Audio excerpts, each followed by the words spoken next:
Oke. Assalamualaikum warahmatullahi wabarakatuh. Waalaikumsalam warahmatullahi wabarakatuh. Innal hamdalillah nahmaduhu wa nusalli ala rasulil karim wa ala alihi washabbihi ajma'in. Subhanaka la ilma lana illa ma 'allamtana innaka antal alimul hakim. La haula wa la quwwata illa billahil aliyyil azim. Allahumma faqqihna fid din wa 'allimna ta'wil. Bapak jamaah Majelis Ta'lim Masjid Ar-Royan Pondok Gede rahmatullah, alhamdulillah. Kita bersyukur kepada Allah Subhanahu wa taala karena Allah telah memberikan kesehatan, kesempatan, serta kekuatan kepada kita sehingga kita dapat meluangkan waktu kita untuk sama-sama menuntut ilmu dengan harapan mudah-mudahan apa yang kita pelajari Allah berikan kefahaman, berikan kekuatan dapat kita amalkan dan kita sampaikan. Kita lanjutkan kajian kita yaitu kitab Fadilah Haji, keutamaan haji.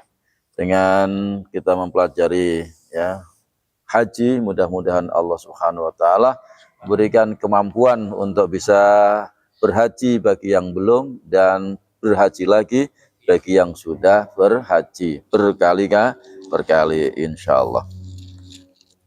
Anjuran menunaikan ibadah haji. Jumlah ayat Al-Quran dan hadis Rasulullah SAW yang berkaitan dengan keutamaan dan hukum-hukum haji sangatlah banyak. Di dalam kitab ini akan dinukilkan beberapa ayat dan hadis. Allah Subhanahu wa taala berfirman, wa adzin fin nasi bil haji ya'tuka rijalan wa 'ala kulli dhamiri ya'tina min kulli fajjin 'amiq liyashhadu manafi'a lahum. Surat Al-Hajj 27-28. Allah Subhanahu wa taala berfirman, dan serulah manusia untuk berhaji.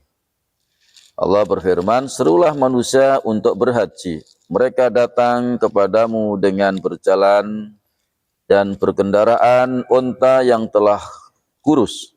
Mereka datang dari segenap penjuru yang jauh agar mereka memetik keagungan atau kegunaan dari ibadah haji.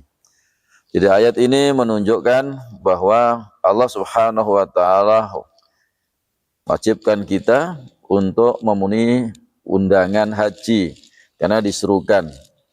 Keterangan, para ulama berbeda pendapat mengenai orang pertama yang membangun Ka'bah karena haji itu ada hubungannya dengan Ka'bah. Ya. Apakah Nabi Adam alaihissalam atau para malaikat yang membangun itu Ka'bah?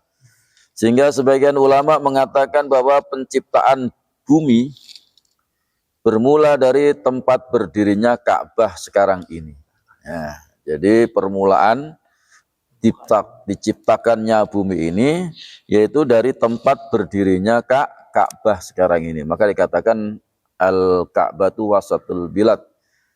Ka'bah itu pertengahan daripada bumi. Jadi pusarnya di situ. Nah, jadi kemana saja ke sana. Ka'bah sekarang ini ya itulah dulu. Adapun prosesnya sebagai berikut. Pertama hanya ada air. Kemudian muncul sesuatu berbentuk buih di atas air. Jadi dulu diciptakan bumi itu berbentuk air dulu. Kemudian dari air itu ada yaitu berbentuk buih di atas air. Dan dari sanalah bagian bumi yang lain dihamparkan. Jadi titiknya situ di Ka'bah itu kemudian dihamparkan kemana-mana. Akan tetapi bangunan itu telah diangkat ketika terjadi banjir pada zaman Nabi Nuh alaihissalam. Ketika di zaman Nabi Nuh banjir 40 hari, 40 malam tenggelam semuanya. Jangankan Ka'bah. Ya, gunung saja juga tenggelam. Tapi Ka'bah diangkat. Ya. Setelah itu dengan dibantu Nabi Ismail dan Nabi Ibrahim alaihissalam membangunnya kembali. Kisah ini disebutkan di dalam juz pertama surat Al-Baqarah. A'udzubillahi minasyaitonirrajim. Bismillahirrahmanirrahim. Wa idh yarfa'u Ibrahimul qawa'ida minal baiti wa Ismail. Al-Baqarah 127.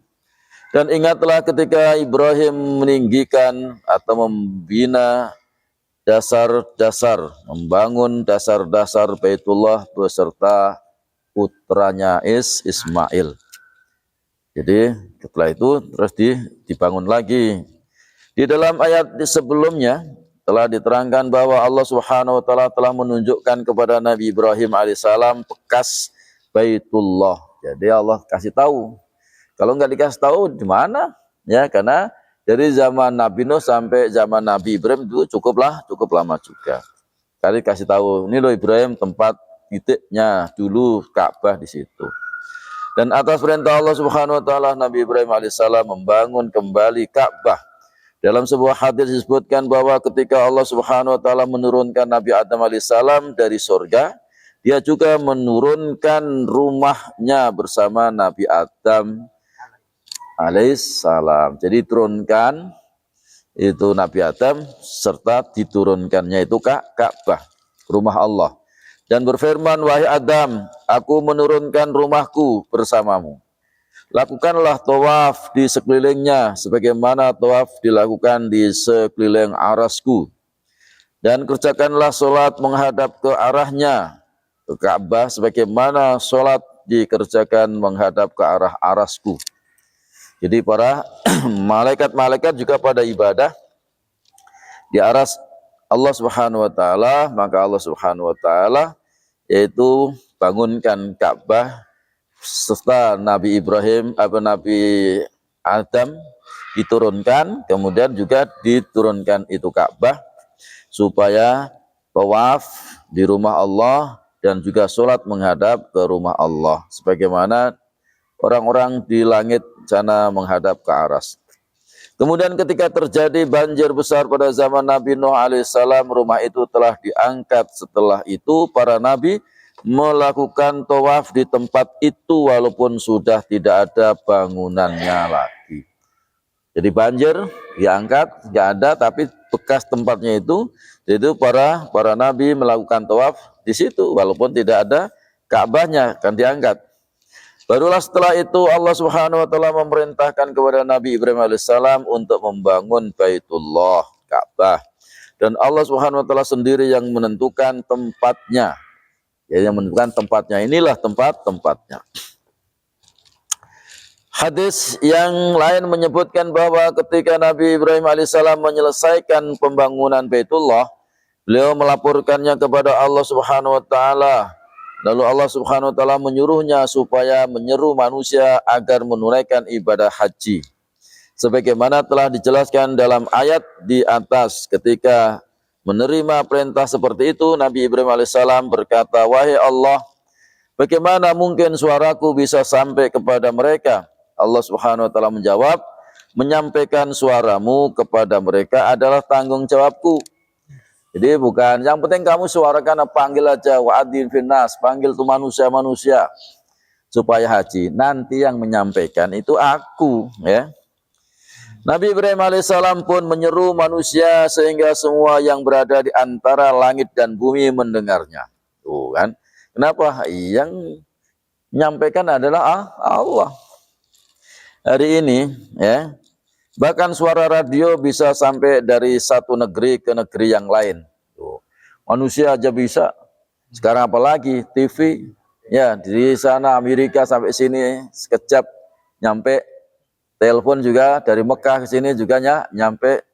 Nah, itu hakikatnya yang menyampaikan itu Allah. Jadi manusia ini kadang-kadang ya merasa, wah itu kehebatan teknologi yang canggih itu. Hakikatnya sebetulnya Allah, ya. Kalau Allah nggak menciptakan manusia, emang kamu bisa. Manusianya yang menciptakan Allah dan keilmuannya itu yang memberikan juga Allah.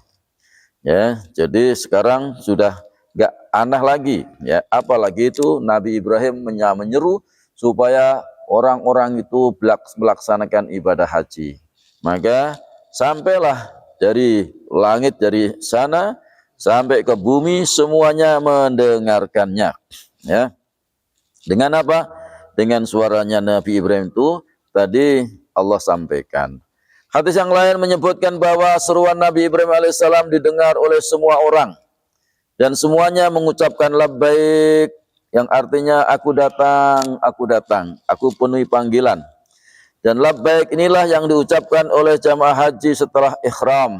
Setelah pakaian ihram pakai labbaik Allahumma labbaik, labbaik la syarika lak labbaik, innal hamda wan ni'mata laka wal mulk la syarika lak.